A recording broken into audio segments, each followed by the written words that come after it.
हाय बच्चा पार्टी, कैसे हो? आशा करती हूँ आप खुश होंगे और अच्छे होंगे और स्वस्थ होंगे। चलो आज हम नई स्टोरी सुनेंगे और समझेंगे। ओके, तो मैं पढ़ती भी हूँ और समझाती भी हूँ। तो आज की हमारी स्टोरी के नाम है चमकीले नीले पत्थर की कीमत। क्या है स्टोरी का नाम? चमकीले नीले पत्थर की कीमत। एक चमकीला पत्थर है नीले रंग का, उसकी कीमत, तो वो स्टोरी का नाम है। तो आज की स्टोरी हम स्टार्ट करते हैं। तो एक शहर में बहुत ही ज्ञानी प्रतापी साधु महाराज आए हुए थे। एक शहर में, जिस गांव में हम रहते हैं ना, वो एक शहर है। तो एक शहर में प्रतापी ज्ञानी साधु महाराज आए हुए थे। बहुत से दिन दुखी परेशान लोग उनके पास उनकी कृपा दृष्टि पाने हेतु आने लगे। बहुत दूर दूर से, बहुत ऐसे दूर जिनको बहुत तकलीफ है, परेशान है, ऐसे वो लोग साधु महाराज के पास आने लगे उनसे कुछ अपने समस्या का हल ढूंढने के लिए। क्योंकि वो महाराज तो बहुत ज्ञानी है, उनको बहुत ज्ञान है, तो कुछ ना कुछ समाधान कर दे उनके परेशानियों का, ये सोच के बहुत से लोग उनके पास आते थे। तो ऐसा ही एक दिन दुखी गरीब आदमी उनके पास आया और साधु महाराज से बोला। ऐसे ही एक दिन कौन आया? दुखी परेशान इंसान उनके पास आया और वो साधु महाराज से बोला। वो दुखी होगा, कुछ चीज़ के लिए परेशान होगा, उससे कुछ तकलीफ होगी पैसों की या और भी कोई चीज़ की। तो वो साधु महाराज के पास आया, मुझे लगा मुझे समाधान मिल जाए और साधु महाराज उसे कोई उसके परेशानियों का हल ढूंढ दे दे। इसलिए वो ये आशा से साधु महाराज के पास आया, वो गरीब दुखी इंसान। महाराज मैं बहुत ही गरीब हूँ। क्या बोला वो? महाराज मैं बहुत ही गरीब हूँ, मेरे ऊपर कर्जा भी है। वो देखो उसने क्या बोला, मैं बहुत गरीब हूँ, मेरे ऊपर कर्जा भी है। कर्जा यानी किसी से उसने कुछ पैसे लिए हैं और अब उसे लौटाने के लिए उसके पास पैसे नहीं है। उसके इतनी उसके उसका जो भी काम धंधा वगैरह करता होगा वो सब उसमें नहीं उसको आवक आ रही होंगी, नहीं हो रहा होगा उसका गुजारा, तो उसने उसके लिए पैसे लिए होंगे और अब वो पैसे उसे लौटा नहीं पा रहा होगा। जिससे पैसे लिए किसी से पैसे लेना फिर उसको नहीं लौटा पाना, उसे कर्जा कहते हैं। तो वो बोला, उसने कहा कि मैं बहुत परेशान हूँ और मेरे ऊपर कर्जा भी है, मैं बहुत ही परेशान हूँ, मुझ पर कुछ उपकार करें। उसने कहा मैं बहुत ही परेशान हूँ, मुझ पर कुछ उपकार करें, यानी मेरे तकलीफ़ का कोई हल बताइए, तो मुझ पर कुछ उपकार करें। साधु महाराज ने उसको एक चमकीले नीले रंग का पत्थर दिया। तो साधु महाराज ने उसकी समस्या सुन ली, उसकी प्रॉब्लम सुन ली और उसे क्या दिया? एक नीले रंग का पत्थर दिया और कहा कि ये कीमती पत्थर है। क्या कहा? ये कीमती पत्थर है, जाओ जितनी कीमत लगा सको लगवा लो। तुम ये पत्थर लेके जाओ और इसकी जितनी कीमत लगा सकते हो लगा लो, मतलब इसे बेच दो जिससे तुम बेचना चाहते हो। तो जो कीमत तुम्हें अच्छी लगे उसके पास बेच लेना, ऐसा साधु महाराज ने कहा। तो साधु महाराज ने उसे क्या दिया? एक नीले रंग का पत्थर दिया और कहा कि इसकी जितनी कीमत तुम्हें लगानी है लगा लो। तो वो आदमी वहाँ से चला गया और उसे बेचने के इरादे से अपने जान पहचान वाले एक फल विक्रेता के पास गया। फिर क्या किया? वो आदमी वहाँ से निकल गया पत्थर लेके और अपने जो जान पहचान का इंसान था, अब उसे जिससे वो पहचानता था, तो उसके पास गया। वो फल विक्रेता था, यानी फ्रूट सेलर था, फ्रूट बेचता था। फ्रूट पता है ना आपको, सब जो एप्पल, बनाना, पपैया, आलू आलू नहीं सॉरी कितने फ्रूट्स होते हैं ना, वो फ्रूट्स बेचने वाले इंसान को फ्रूट सेलर कहते। तो फल विक्रेता के पास गया और उसे पत्थर को दिखाकर उसकी कीमत जाननी चाहिए। तो उस आदमी ने उस फ्रूट सेलर को बोला कि ये पत्थर की कीमत क्या होगी। वो उसके जो जान पहचान का फ्रूट सेलर था, फल विक्रेता, उसके पास गया और उससे कहा कि इस पत्थर की कीमत क्या होगी। अब फल विक्रेता बोला, अब आगे सुनो। फल विक्रेता बोला, मुझे लगता है ये नीला शीशा है। क्या कहा फ्रूट सेलर ने? मुझे लगता है ये नीला शीशा है। नीले कांच का टुकड़े होते हैं ना, अब बॉटल कैसे नीले हरे पीले रंग की होती कांच की, तो उसे लगा, उसने उसकी कीमत क्या बोला? ये शीशा है, ये कांच का टुकड़ा है, महात्मा ने तुम्हें ऐसे ही दे दिया होगा। और क्या कहा उसने? महात्मा ने तुम्हें ऐसे ही दे दिया होगा।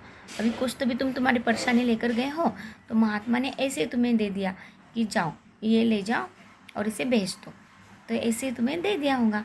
उस फ्रूट सेलर ने उस गरीब इंसान से कहा।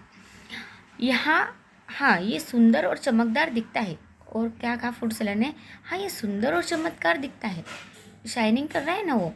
तो उसे वो कह रहा है कि शाइनिंग ज़रूर कर रहा है, सुंदर ज़रूर है, पर ये कांच का ही टुकड़ा है, तो तुम मुझे दे दो, इसके मैं तुम्हें 1000 रुपये दे दूँगा। तो फ्रूट सेलर ने कहा क्या? तुम मुझे दे दो, ये मैं तुम्हें इसके 1000 रुपये दे दूँगा। वो आदमी निराश होकर अपने अन्य जान पहचान वाले के पास गया। अब वो इंसान ऑलरेडी परेशान था, उसे लगा साधु महाराज को ये हाल दे देंगे। अभी उन्होंने उनको चमकीले नीले रंग का जो पत्थर दिया और वो जो फ्रूट सेलर के पास लेकर गया वो आदमी, तो उसने तो उसे कांच का टुकड़ा बता दिया है ना। और शीशा यानी कांच का टुकड़ा, तो कांच, शीशा यानी कांच, तो वो अभी छोटा सा है तो कांच के टुकड़े जैसा है, तो उसे वो कांच का बता दिया उसने।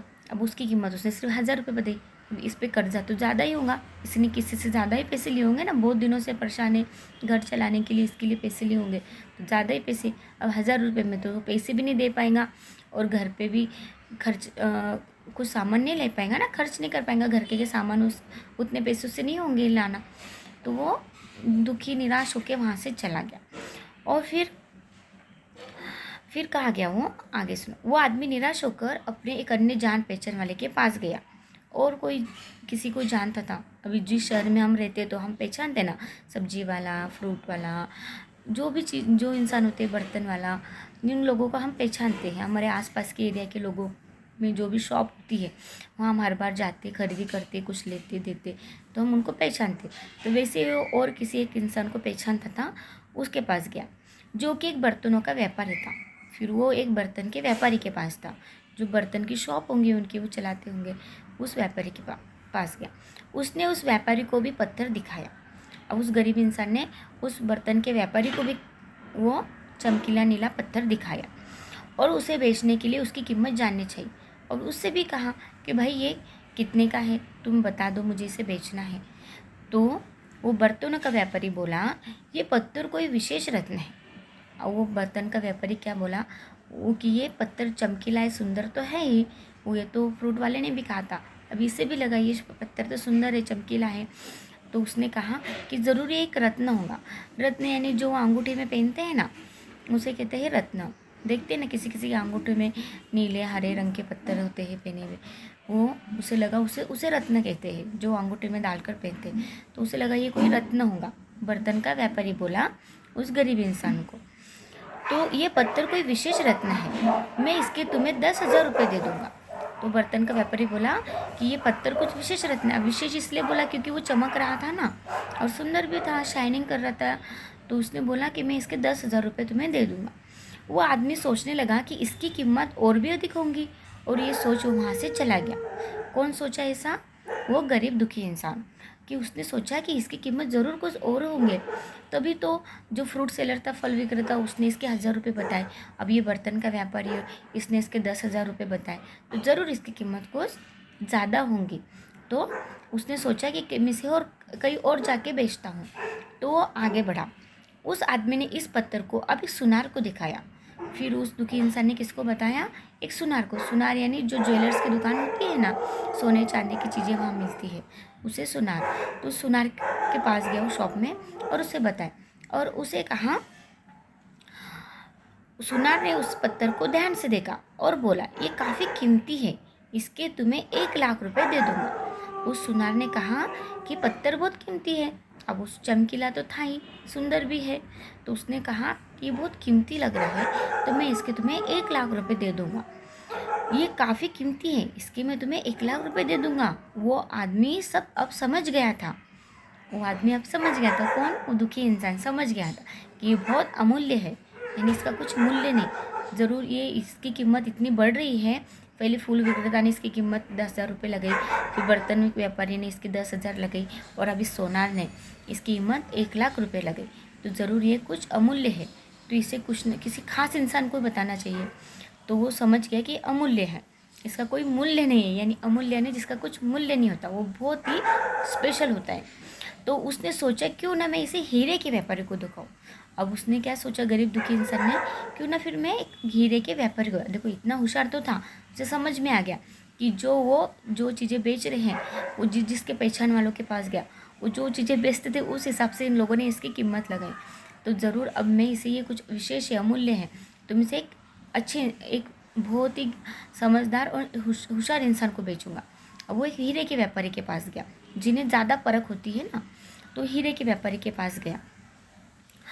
उस हीरे के व्यापारी ने जब वो पत्थर देखा, जो हीरे बेचते हैं ना, डायमंड, तो उनके पास, तो हीरे के व्यापारी ने देखा तो कहा, चौंकने वाले भाव उसके चेहरे पर दिखाई दे। मतलब वो जो हीरे का व्यापारी था, उसके चेहरे पे एकदम से आश्चर्यचकित चौंकने वाले भाव आ गए। मतलब ऐसा उस गरीब इंसान के पास इतना सुंदर चमकीला नीला पत्थर कहाँ से आया, इतना शाइनिंग करने वाला पत्थर। वो एकदम से ऐसे शॉक करके देखने लग गया। वो हीरे का व्यापारी किसे देखने लग गया, वो दुखी गरीब इंसान। उसने उस पत्थर को माथे से लगाया और पूछा, तुम कहाँ से लाए हो। उस हीरे के व्यापारी ने उस दुखी इंसान को बोला कि ये पत्थर तुम कहाँ से लाए हो, ये तो अमूल्य है, यदि मैं अपनी पूरी संपत्ति बेच दूँ तो भी इसकी कीमत नहीं चुका सकता। उस हीरे के व्यापारी ने कहा, ये तो इतना अमूल्य, इतना विशेष है, इसलिए उसने पत्थर सर पे लगाया। और वो उसकी परख थी ना, उसे वो हीरे को परखने के लिए भी वैसी नज़र चाहिए परखने की। तो ये तो इतना अमूल्य है, तुम इसे कहाँ से मिल गया। तो ये तो बहुत कीमती है, इसकी कोई कीमत ही नहीं है, मेरे पास इतनी संपत्ति है, बहुत प्रॉपर्टी है, अगर मैं वो भी बेच दूँ तो भी इसकी कीमत नहीं दे सकता, इस हीरे के व्यापारी ने कहा। तो समझा, हर इंसान अपनी अपनी हिसाब से, अपनी अपनी सोच के हिसाब से, अपनी समझदारी के हिसाब से कोई भी चीज़ की या कोई भी सोच की, वो उसके हिसाब से अनुमान लगाता है। अभी हर किसी ने अपना अनुमान लगाया, फल विक्रेता ने, बर्तन व्यापारी ने, सोनार ने और फिर हीरे ने। असली परख किसने की, हीरे के व्यापारी ने। उसी ने ये असली समझा ना कि ये तो बहुत अमूल्य हीरा है, ये आसानी से किसी को नहीं मिलता और इसकी कीमत तो लगा ही नहीं सकता। तो ये परख का फ़र्क होता है। तो वो होशियार था, उसे उस चीज़ की परख थी, तो जिससे जो चीज़ की परख होती है वही उसमें निपुण होता है। तो समझे आज की शिक्षा फिर हमें क्या मिली, आपने क्या सीखा, हम अपने आप को कैसे आंकते हैं, यानी हम हमारे बारे में कैसा सोचते, हम हमारे बारे में भी कुछ अनुमान लगाते हैं ना, तो कैसा आंकते हैं। क्या हम वो हैं जो राय दूसरे हमारे बारे में बनाते हैं। अभी कोई हम कहता है ना कि तुम तो बहुत डल हो, तुम तो बहुत बुरे हो, तुम बहुत अच्छे हो, हमारे बारे में ऐसा कोई भी बोल देता, पर वो हमें ही पता होता है कि हम क्या है करके।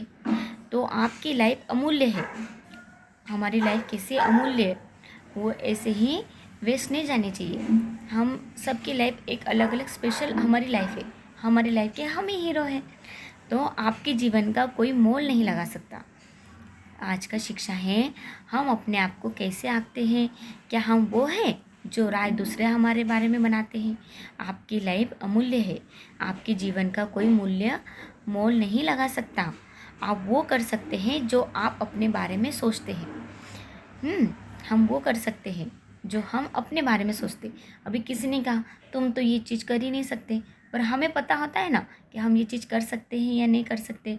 तो दूसरे की सोच इतनी मायने नहीं रखती, क्योंकि हमें पता है हम क्या आंकते हैं, हमारे बारे में क्या सोचते हैं, हम क्या कर सकते। हमारी कैपेबिलिटी हमें पता होती है ना।